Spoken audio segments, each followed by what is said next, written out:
Hello, ladies and gentlemen. Today we're back in War Thunder looking at a new tank once again from update 1.67. It is an American Tier 1 Battle Racing 2.0, I suppose, medium tank slash howitzer slash light tank, depending on what period you want to take it from. It is the M8 Scott. So the M8 Scott is one of the first vehicles in games which has the short-barreled 75mm howitzer. It's nice to see this in game because it's another example, something that has been pushed, it seems, in this update. Quite a lot of these so-called derp guns. You see the Horo, which came out the patch before, the Sturmpanzer, even if we want to extend it to other types of vehicles, such as the Type 60 ATM, where the missiles themselves are incredibly slow. So, we have a bunch of these vehicles now, and they bring a new way of kind of looking at the game. So let's look at the M8 Scott then. What is interesting about the M8 Scott? Well, even though it's classed as a light tank, it still has quite decent armor on the turret.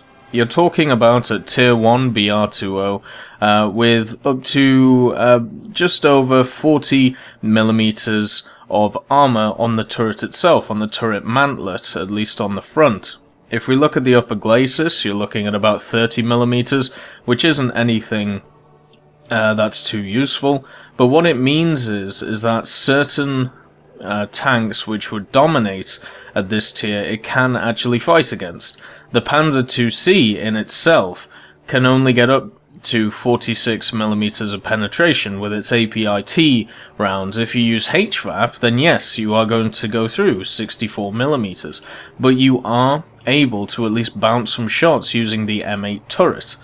So it's not just a gun which is a donkey gun. It's not just a low velocity, large howitzer round that you're going to lob at people. There's also at least a little bit of armor backing it up. Where when we look at the Horo, when we look at the Sturmpanzer, there really isn't this option. You're basically just hoping on the gun, and that's about it. Because of this, the gun itself, I would actually say, is slightly worse than stuff like the Sturmpanzer and the Horo. If you actually hit something with a Sturmpanzer or a Horo, you are, as long as you don't hit at a dodgy angle, even with the HE shell, you're going to do a lot of damage, where unfortunately with the M8 you are relegated to really only using the heat shell. The HE shell with only 10mm of penetration and not a huge projectile mass of 6.3 kilograms, it is not going to do a lot of damage to many enemies. Since it is a 75mm, it does mean that it is large enough for the hull break mechanic to take into effect. So if you hit a lightly armored target with a HE shell or a heat shell, then hull break does take into effect with this gun. So that is something that's quite nice.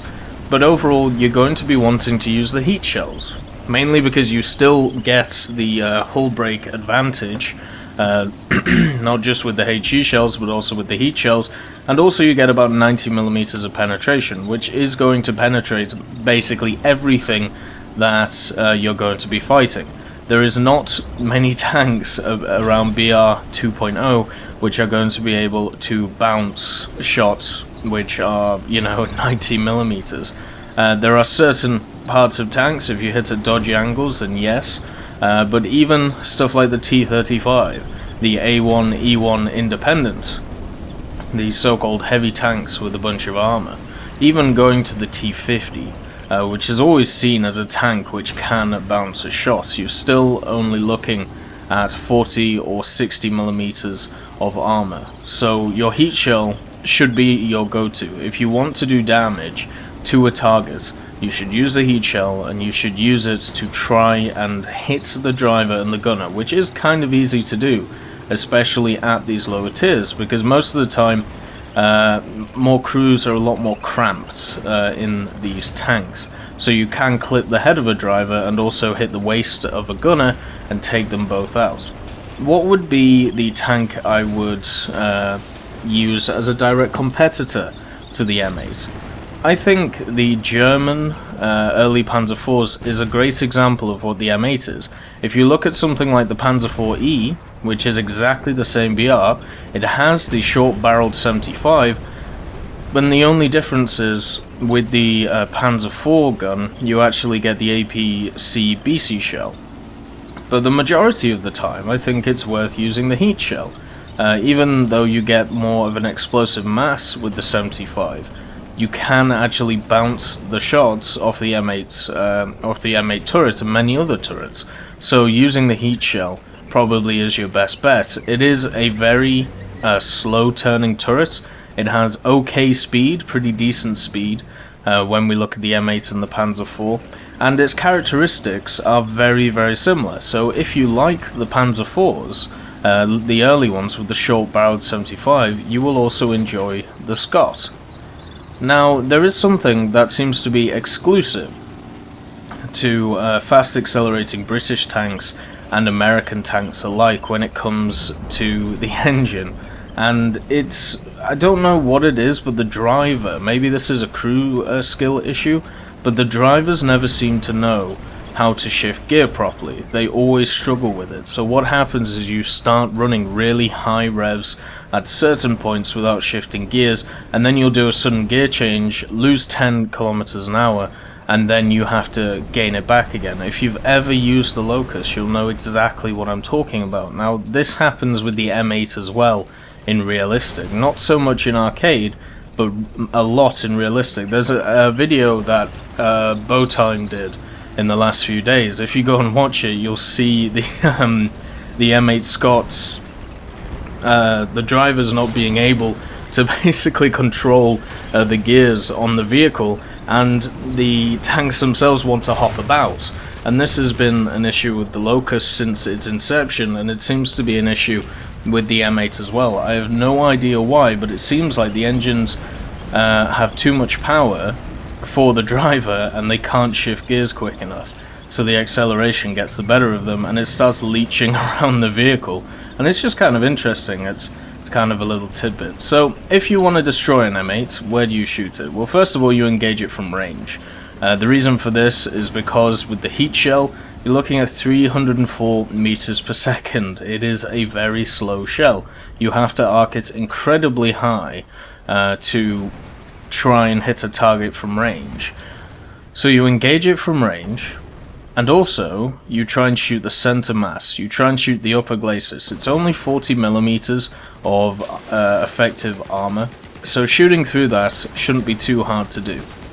Even if you're just using a solid shot, that means you take out 2 men. So that leaves the M8 with 2 men left. So it still can operate, but still, it means that somebody has to go into that driver's seat. You can wait for that and then shoot them in exactly the same position.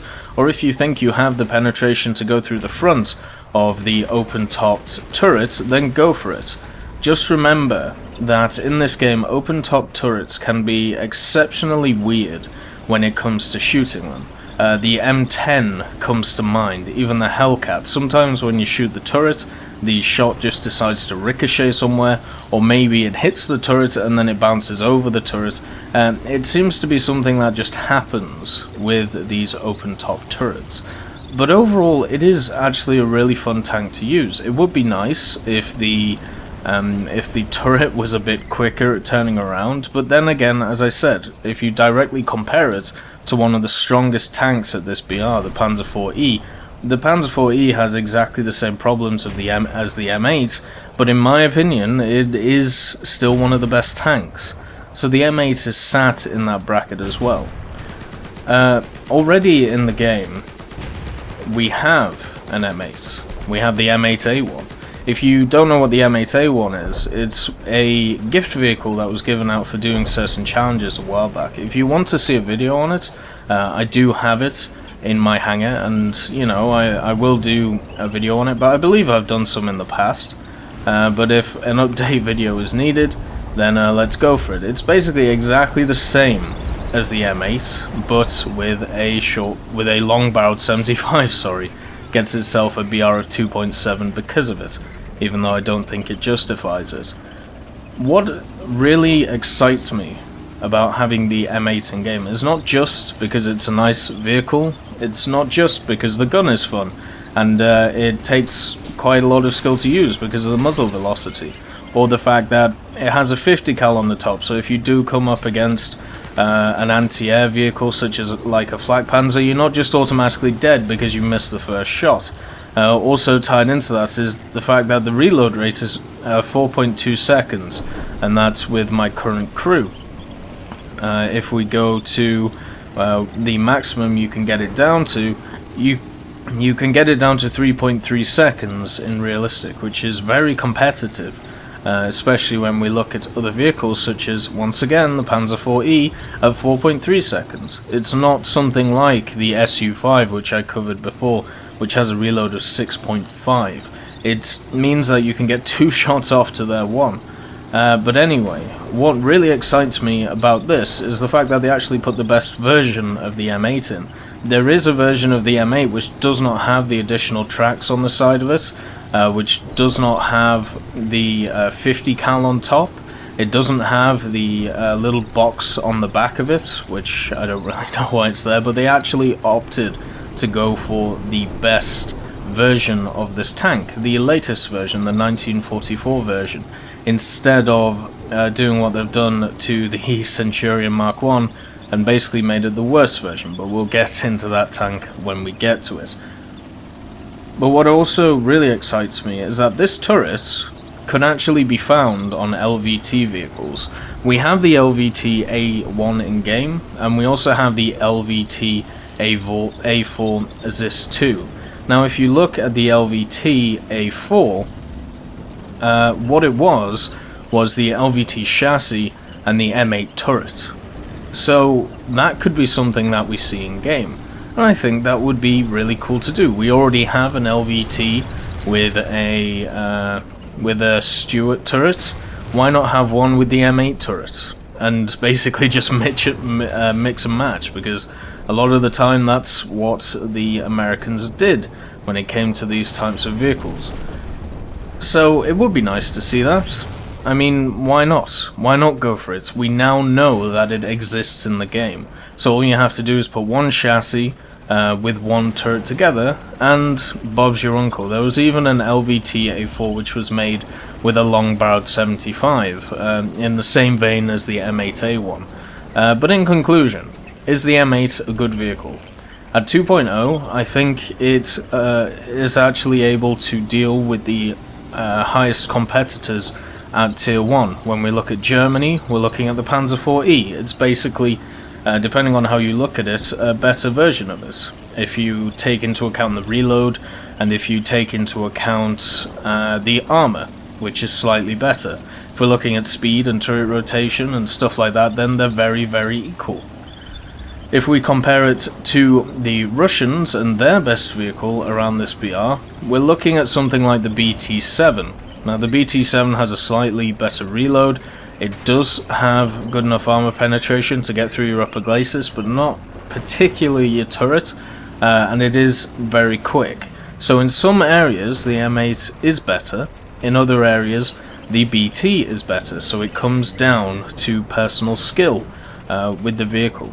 So this tank is a top contender at this BR, something that I haven't said about any of the other stuff that I reviewed. This thing is top notch when it comes to battle rating 2.0, so it is nice to see a contender thrown into the field, which will actually see quite a lot of play, instead of just something which is just kind of an extra vehicle that we're going to have in the game. And even though you may look at this vehicle and think, oh, it's a short-barreled 75, or it's a derp gun, it's not going to do a lot, I'm telling you, this thing is the #1 American tank at 2.0, or around 2.0. It's a lot better than the 75mm gun motor carriage. The M3 Lee has its issues at 2.7. It's definitely better than the Stuart, does a hell of a lot more damage and doesn't suffer from the solid shot issues. And it's not as big of a target as the LVT A1, even though the LVT has so many people inside it. It's better than the M5A1, because it doesn't suffer, once again, from the solid shot issues, and it's basically the same chassis. So The M8 is a top contender, and it's nice to see it in game. And it takes a lot of skill to use, which is like the perfect vehicle for me. Something that, if mastered, can be the best in the game, but if a rookie comes along and has to learn it, they're going to have to master it before it starts getting really good. I think that's cool. I think that's what we should support in games in general. The whole idea of something can be absolutely terrible to the average player, but if given to the in the hands of an experienced player who understands how it works, they could trounce everybody on the enemy team with it. And I like that. I like to see that in gaming. So it's nice to see the M8 Scott in game. So next we'll have a look at some of the other Update 167 vehicles and also the new map, so look forward to them. I'll see you then.